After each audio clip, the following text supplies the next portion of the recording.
এটা কোনো সভ্য সমাজে হয় না, কিন্তু দুর্বৃত্তায়ন কোন জায়গায় পৌঁছেছে এটা সহজেই অনুমেয়। এখন তিনি যে অন্যায় করছেন বা বিজেপির বহু লোক যারা কংগ্রেস করেছে কোনো এক সময়, তারা এখন বিজেপি করছে বলে, পুরনো কংগ্রেসই বলে, তারা আগে কংগ্রেস করতো বলে তাদের অন্যায়টা তো অন্যায় নয়, এটা বলা তো উচিত নয়।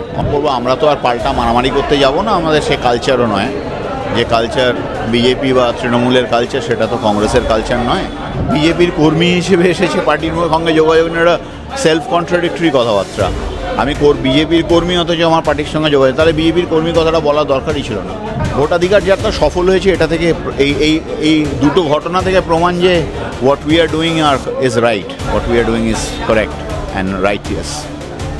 একমাত্র ভীতু এবং শিরদাঁড়াহীন মানুষ যারা আছে তারাই তো রাতের অন্ধকারে ফাঁকা জায়গায় সকালে যখন সবাই ঘুমোয় তখন হামলা করে। কার্যালয় বিজেপির তরফ থেকে যেমনটা বলা হচ্ছে, বিজেপির তরফ থেকে একেবারে কার্যালয়ের সামনে ভাঙচুর, পোস্টার ভাঙচুর থেকে শুরু করে রাহুল গান্ধী, মল্লিকার্জুন খার্গে সকলের পোস্টারে, ছবিতে কালি দেওয়া হলো। কিভাবে দেখছেন? বলা হচ্ছে নয় তো, দিনের আলোর মতো পরিষ্কার যে ভিডিওস পোস্ট হয়েছে বিভিন্ন সমাজ মাধ্যমে, সেখানে তো বিজেপির পতাকা নিয়ে বিজেপির লোকজন এসে এখানে পার্টি অফিসের ভেতরে ঢুকে ভাঙচুর করেছে। এটা কোনো সভ্য সমাজে হয় না, কিন্তু দুর্বৃত্তায়ন কোন জায়গায় পৌঁছেছে এটা সহজেই অনুমেয়। কারণ একই ঘটনা আজকে সকালে পাটনায় প্রদেশ কংগ্রেস দপ্তরে ঘটেছে, তার পুনরাবৃত্তি এখানে হয়েছে। আমরা পুলিশি ব্যবস্থা নিয়েছি, আমরা এফআইআর করেছি।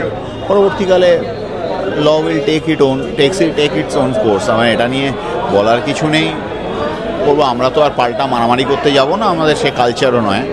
যে কালচার বিজেপি বা তৃণমূলের কালচার, সেটা তো কংগ্রেসের কালচার নয়। আমরা আমাদের মতো পদক্ষেপ নেব।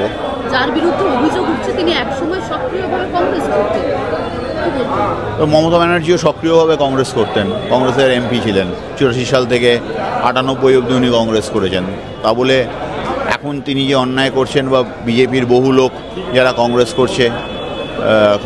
করেছে কোনো এক সময়, তারা এখন বিজেপি করছে বলে, পুরনো কংগ্রেসই বলে, তারা আগে কংগ্রেস করতো বলে তাদের অন্যায়টা তো অন্যায় নয়, এটা বলা তো উচিত নয়। অন্যায়টা অন্যায়। Simple as that. Rakesh Singh দাবি করছে তিনি একজন কর্মী হিসেবে, বিজেপির কর্মী হিসেবে এসেছেন, কিন্তু সেক্ষেত্রে পার্টির সঙ্গে তার কোনো যোগ নেই। তার যে কারণ বিজেপির কর্মী হিসেবে এসেছে, পার্টির সঙ্গে যোগাযোগ নিয়ে একটা সেলফ কন্ট্রাডিক্টরি কথাবার্তা।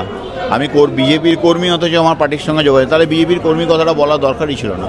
এটা বলে তো ও নিজেকে আরও এক্সপোজ করেছে। পুলিশ প্রশাসনের দ্বারস্থ হয়েছে, ইতিমধ্যে ইন্টারনেট খেলাতে আপনারা অভিযোগ দায়ের করেছেন, কোনো আশ্বাস কি পেয়েছে? আশ্বাস পাওয়ার ব্যাপার নয়, এফআইআর করা হয়েছে। পরবর্তীকালে will take steps in accordance with law. খোলা চিঠিও দেওয়া হয়েছে ইতিমধ্যে শ্রমিক ভট্টাচার্য, সেক্ষেত্রে দলীয় নেতৃত্ব এটা তো দলীয় নেতৃত্ব বলতে পারো, আমি নেতৃত্বের মধ্যে পড়ি না। আমি একজন সাধারণ কংগ্রেস কর্মী, আমার খবর পেয়ে আমি এসছি।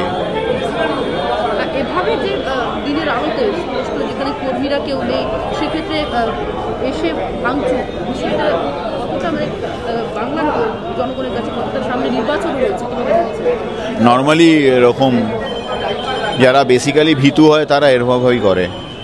রাহুল গান্ধী এভাবে করছে। রাহুল গান্ধী বুক ঠুকে বিহারে যাত্রা করছে, বুক ঠুকে ভারত জুড়ে যাত্রা করেছে, সারা ভারতবর্ষে হেঁটেছে, অধিকাংশ বিজেপি শাসিত রাজ্য দিয়ে হেঁটেছে। আমি 4টে রাজ্যে হেঁটেছি, একটা রাজ্য ছাড়া সবগুলো রাজ্যে বিজেপির সরকার ছিল, আমি যে রাজ্যগুলি হেঁটেছি।